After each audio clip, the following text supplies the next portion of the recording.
to the Regal Eagle Report. I'm Lasya. I'm Lorraine. I'm Sasha, and we're your co-hosts.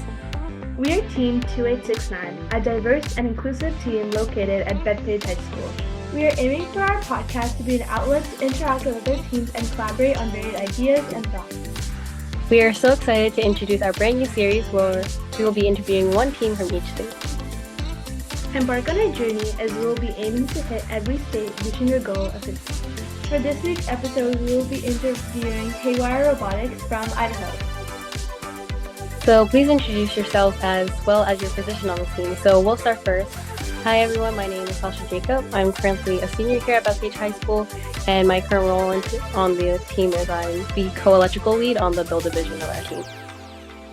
My name is Lasya, and I'm podcast manager. I'm Levine, and I'm the fundraising manager.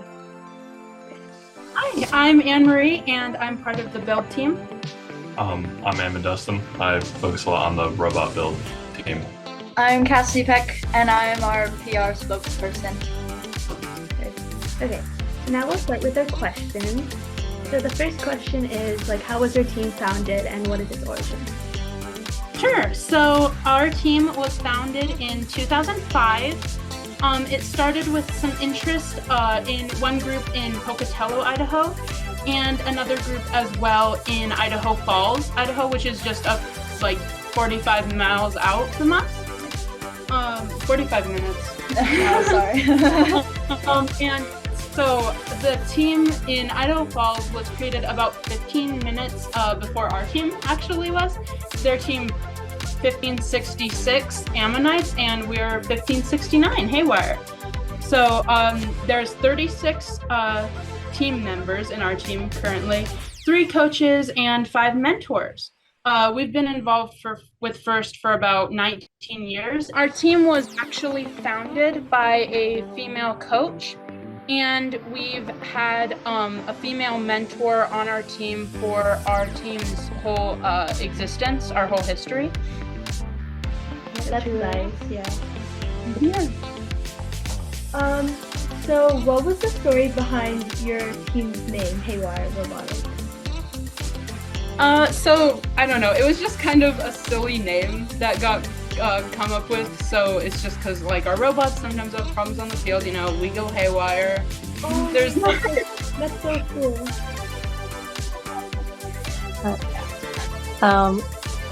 How many years have each of you guys been on FRC for? Yeah, so I've been in FRC. This is my 3rd season. I'm a junior. I was in Lego League in middle school, so this is my 5th season. This is my 2nd year. I'm also a junior. I did Lego League for a little bit, and then my school stopped doing it. I'm Cassidy, and I have been working with the team for 3 seasons now. And all of us have been leadership pretty much for the last 2. Yeah. So, where is your school district located? Is it small or big? In a city or urban? We're in a fairly medium-sized city in Idaho. Idaho cities kind of tend to be a little bit smaller. Our school is kind of a smaller district in general. I cover the entirety of Pocatello, and then a city right next to Pocatello, which is Chubbuck. And so we cover. No, actually, that's it. Yeah, so it's just within those 2 cities. It does go a little bit into the Fort Hall Indian Reservation, but. So, is your team located in a school, or does it have is it in a facility and people from both cities? Small district. Yeah. So you're part of a small school district? We're part of a smaller school district. Our town is one of the bigger or medium-sized towns in Idaho, but Idaho towns tend to be more rural in general. So we're part of kind of a smaller school district. How many members are in your team about? Yeah, there are 36 members in our team currently. We've been at that level of team members for a few years now. So how has your team like tried to increase the amount of underclassmen that sort of join your team throughout the years? Idaho State University, which is in tested both of us enough that we ended up joining. More recently, we've done outreach to high schools. After competitions, we'll go to high school assemblies and show off our robot. We'll go to freshman night at the high schools around the same time where kids are enrolling for different classes so that they can get like thinking about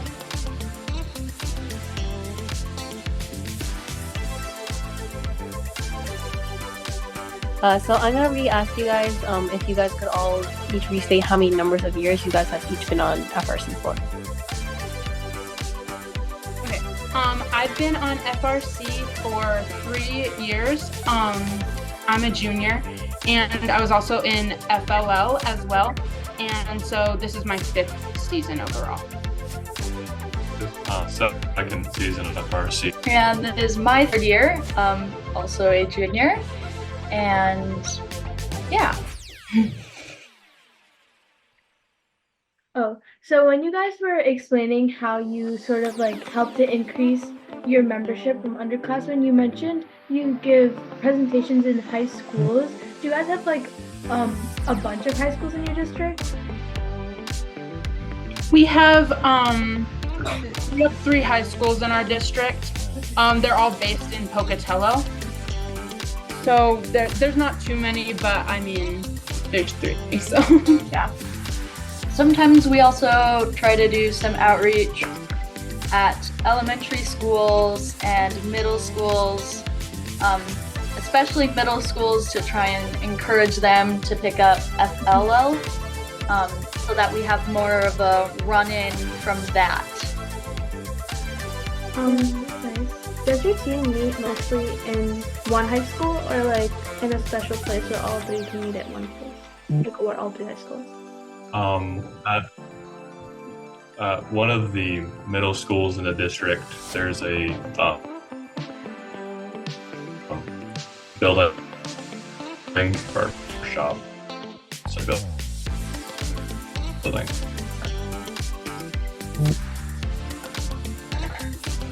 Could you just repeat that? You like lagged out a little bit.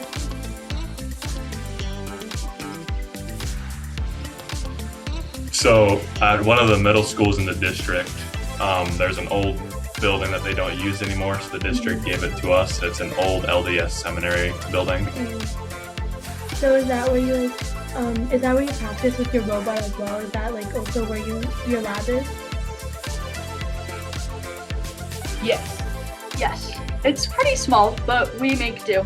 And in past years, we've gone to another building owned by the school district with a larger area that we set up our field in. That's nice. So how many members on your team are homeschooled, or is there any? there's only a few members on our team. There's 2 members of our team that are homeschooled. We mostly get team members from the surrounding public and private schools as well. Okay. And there's like how many people on your team? Yeah, there's 36 students on our team right now, and that's kind of where our numbers have been for the past few years. That's right.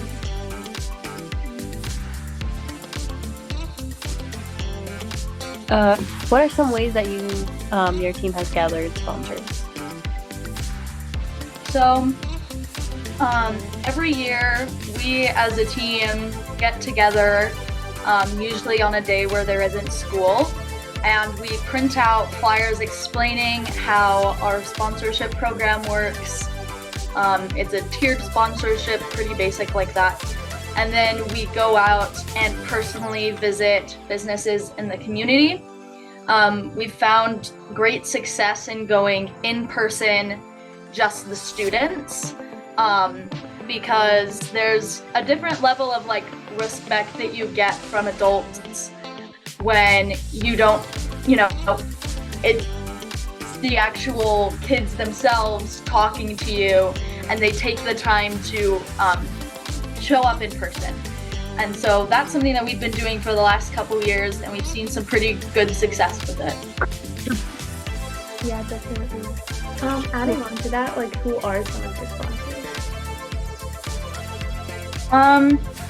This year, some of our sponsors include like FA Engineering, which is an engineering place in town. It's kind of in the name. We've also partnered with Idaho Central Credit Union, State Farm through Aaron Moore. Sometimes we get smaller shops like a local popcorn shop that sponsored us this year. And yeah. Does a lot of your funding come like from your schools, like high schools and district, or does a lot of it come from like grants and sponsors? Most of it comes from our grants and sponsors.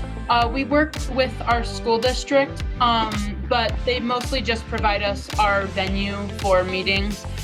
They don't really provide us, and some equipment as well. But we tend to get most of our money from fundraising and that kind of thing. That is good. So talking about fundraising, what are some of the fundraising initiatives that your team has taken throughout the years? So in the past, we partnered with the Idaho State University in our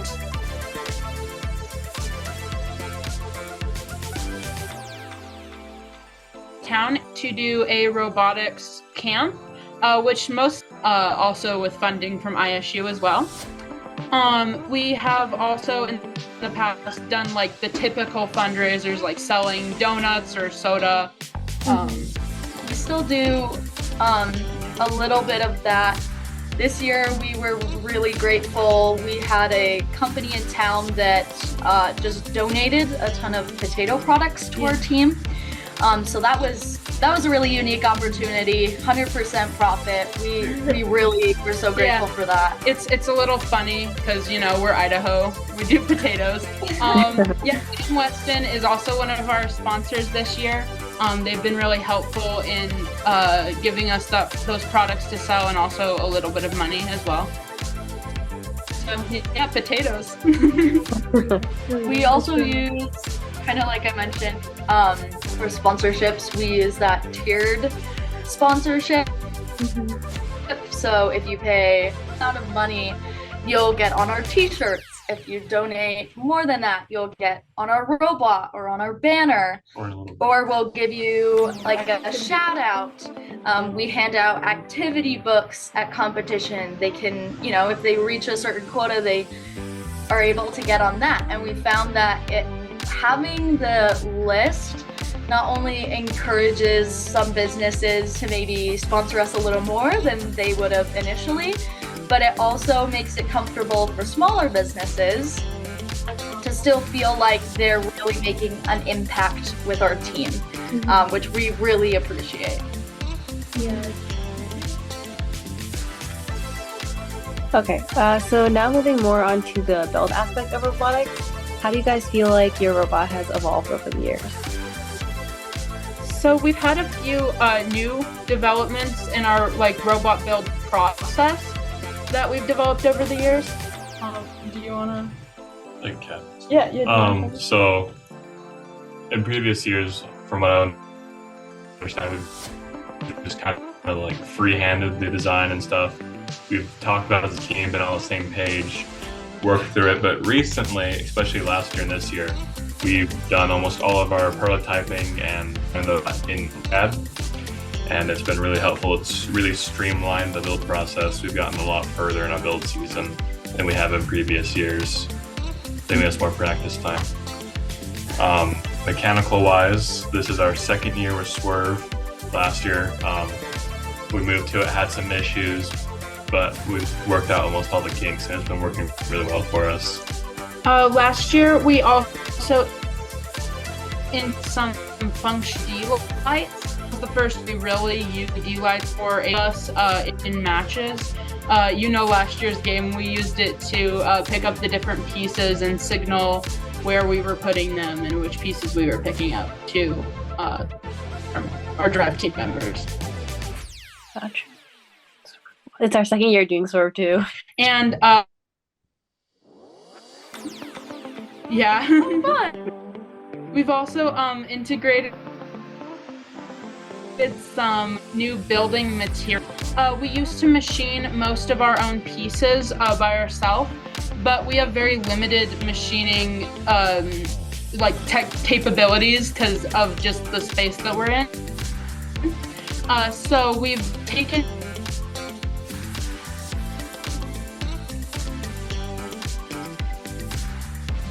to buying things like max bars, which have like pre-drilled holes, waste less material. Be pretty have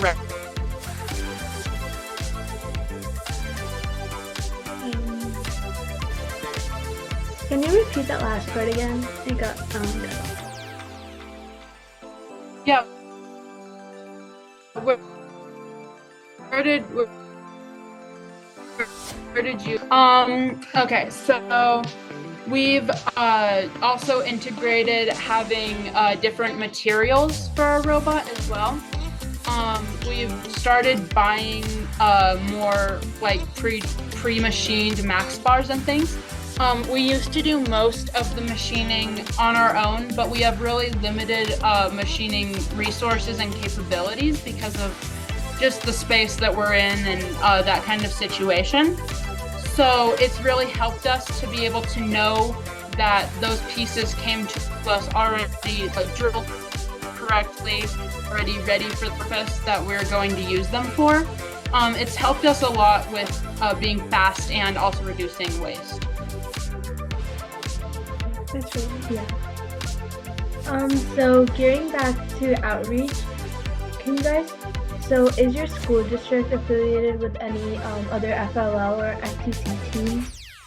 There is one FLL team in our school district. There used to be 3, but COVID kind of took a toll on those, like their membership for those programs. But we still have one. And this year, we have 2. There's one in the private school as well, but just one in our district. Recently, I think both teams were able to go to the state competitions and advance from there. We work to bring middle schoolers into the FLL teams in hopes to kind of use them as feeder teams for our own team, because we're the only team in the district.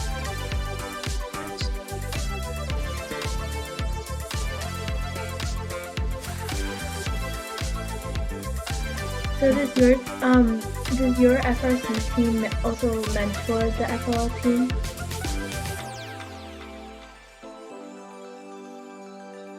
As of right now, no.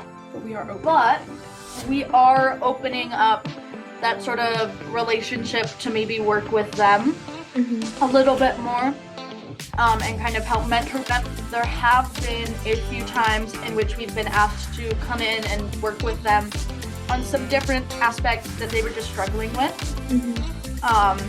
which was really great experiences for those that were able to be involved.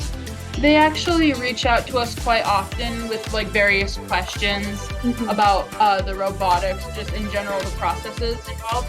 So we're happy to help with all of those things. Yeah, that's nice. What are some major outreach initiatives that your team has done? This can also include any local or even international initiatives you guys have done. Sure. So one of our biggest outreach initiatives was the Girl Scout STEM Day. I actually worked to organize that, so I think it's really cool. It's an annual event.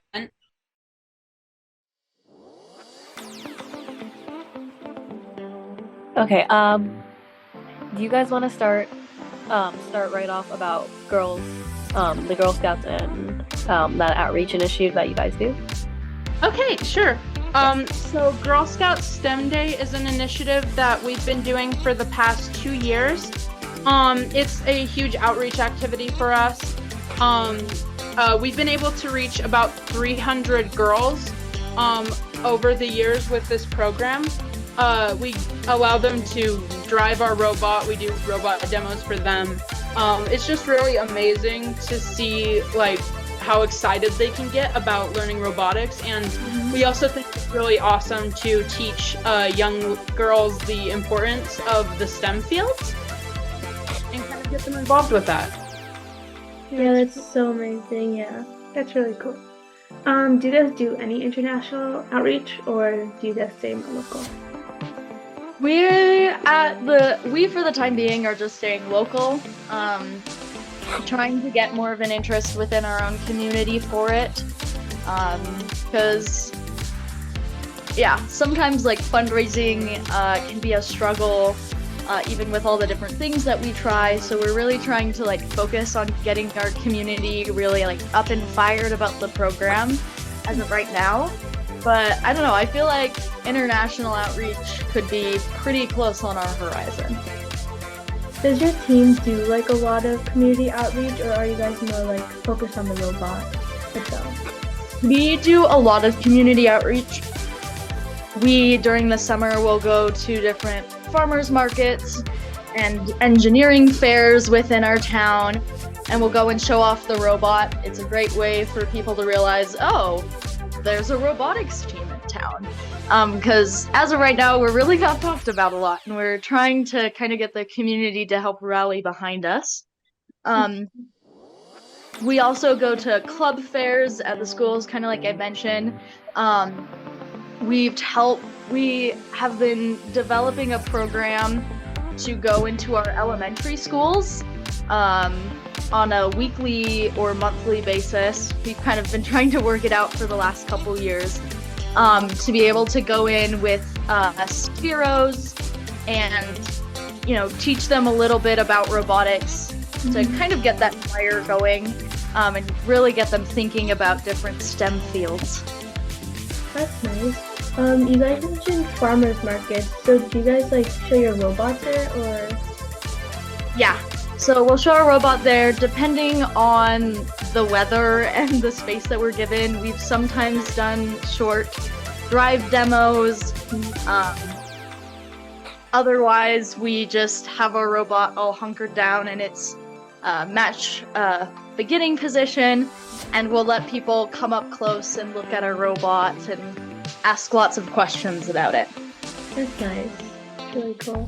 So you guys went to Worlds, and can you guys tell us what year you went to Worlds, and as well as your experience as you guys went and your favorite part? I don't believe. Has our team been to Worlds? Sorry. None of us were actually on this team when we went to Worlds. That would have been over 10 years ago. And I don't think any of our current coaches are actually there, but I'm sure it was a very great experience for everyone involved. Yeah, no worries. So can you guys talk about like what's initially sparked interest in FIRST or robotics for each of you personally? Sure. So I've always been really interested in technology. I had people that taught me how to do well, I've been involved in a lot of coding classes since I was pretty young. My parents were really involved in getting me into that, and they've been really supportive. And so yeah, I've just always really been interested in it. But I think one of the main things that it involved me in FIRST robotics was being in FLL during middle school and having that experience. Going to state and all that kind of thing. I think that was really a founding thing for me, and also doing a lot of like robotics involvement camps and that kind of thing. That's really nice. Very young age, I was like maybe 12, 13, started working on cars or anything with an engine, so which transferred to me working on like gearboxes and stuff on the team. And then excuse me, it was a very small team. We had one coach, no volunteers, not all the kids have the best attitude. They just like the idea of playing with Legos. And then our program really tanked after COVID and stuff, so we never actually started our team up again. And then freshman year, I knew that there was a robotics team because one of my friends from Lego League joined, but I just lived so far away, so I never drove out here. And then sophomore year, when I got my license, I started doing robotics. And yeah. And then for me, I was a part of the summer camp. And to be completely honest, I never thought robotics was going to be my thing. I don't know, I kind of just stuck with the idea of maybe that's just not for me. And thankfully, that summer camp absolutely changed my mind. From what I heard, it was the first time in that summer camp's like 5 or 6 years in which a group of all girls, it was me and 2 of my friends, and we ended up winning every single challenge that they threw at us. Oh my And God. they were like begging us to join the team, and we kind of just sat there and we were like, why not? The girls on our team joined because of that. Yeah, all of the girls on our In our team, That's well, so all cute. the girls in the grade joined because of that summer camp. And it's honestly really, really improved our demographic. You know, in comparison of like how many girls and guys there are on the team. And I don't know, in my personal opinion, I really love being able to go to competitions and talk with people. And there's like this small part of me that just gets so much joy when people are astounded that I, a female, I can tell them everything on the bot. I can tell them how we made it. I could show them how to make it. And so I love FIRST. I think that's really why I fell in love with it, is because it's really helping change that cultural view, especially that we have Yeah. in small Idaho. Yeah, that's so cool. Our team is also like 50% girls, so we definitely relate to that. Okay, so jumping off of that, do you guys know any alumni within your team that has pursued a higher education in STEAM-related majors and jobs? And if you are, please tell us. Yeah, most of our alumni have actually gone on to pursue careers in STEM. Like, We have a team member. What did he study? I think he's in. Oh, I think it has something to do with rockets. Mostly mechanical and Yeah, aerospace engineering is what a lot of our alumni go into. I think that at this point, like joining in high school, you already kind of have what your interests are, and so I think that's why a lot of our alumni go on to pursue those majors. And I mean, I think personally, most of our members right now are planning to go into those majors as well. So those are basically all the questions from us, and I'll be more of like an open floor, and you guys can ask the questions. Sure. So you mentioned your team was half girls. How many members of your team are there? I think we have around like 40 to 50 members. That you say? Oh, yeah. Sorry, So, is your program supported with your school district? Is it like school district sanctioned, or are you more of a you gotta fight a bit for your own? Our our team is based within our school district. So we're in Bethpage High School. So our robotics team is part of the high school. Yeah. So all members go to high school. Sorry, I have so many questions. Does your robotics team work within like a class at the high school, or is it like outside of school time extracurricular club? It's not during class. It is definitely, it's an extracurricular that's provided after school. But again, like mentioning back on that last question, like we are really fortunate to have a lot of support within our school community. We have a really close relationship with the director of technology here, and it's been a really nice way of how we been able to spread our like influence throughout like the elementary schools and middle schools.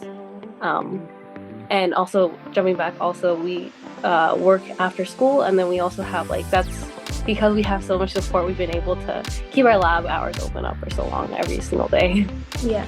During build week, it's tough. We're an extracurricular also. We love. So do you guys have other FRC teams like in your area, or are you like the only one in your area? So we're on Long Island, so we have a bunch of FRC teams local near us. We have a lot. So every year we host like a conference. We call it Regal Eagle Roundtable, and we invite all of our teams because everyone's so local. So they just come in, and then we all like troubleshoot and share strategies together. So we're really fortunate to have like so many teams so close to us. Yeah, awesome. It sounds amazing to have such a big community near you guys. It's definitely so helpful. Do you have any questions? Would you mind if I asked like about your shop capabilities, like machining wise and stuff? Yeah, go ahead. I'll try to answer them to my best. So, you guys have like CNC machines, laser cutters, 3D printers. Like, what are your capabilities? Yeah, we just got a new CNC machine within the last year or so. We don't have a laser one, I believe, but we do have a 3D printer. We just got a new 3D printer, yeah. We just got one too. It's a new one, but it's the only one we've ever had. So. No, yeah, it's a really nice one, yeah. Oh, for sure. Yeah, I love 3D printers. What coding language do you guys use? We use Java, yeah.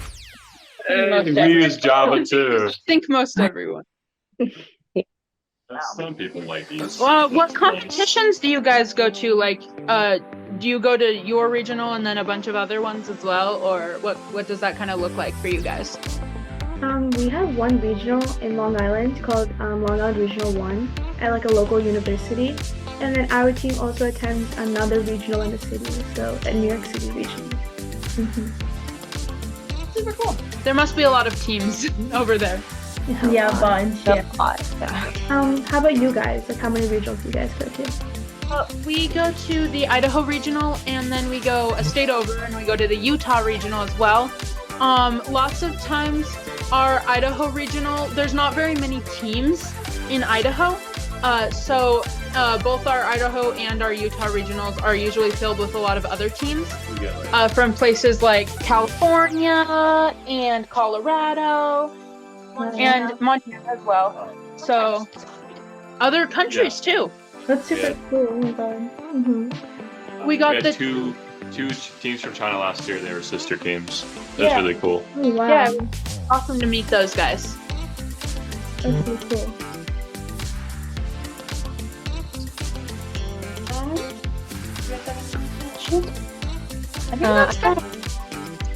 Oh, go ahead. Oh, we think that's all the questions we have. Okay. For you. Okay, perfect. So thank you guys so much for coming on, and I hope you guys had fun. And good luck for build season. I think this was an awesome opportunity. Thank you so much. We're sorry about the Thank you delay. for coming on. Good luck.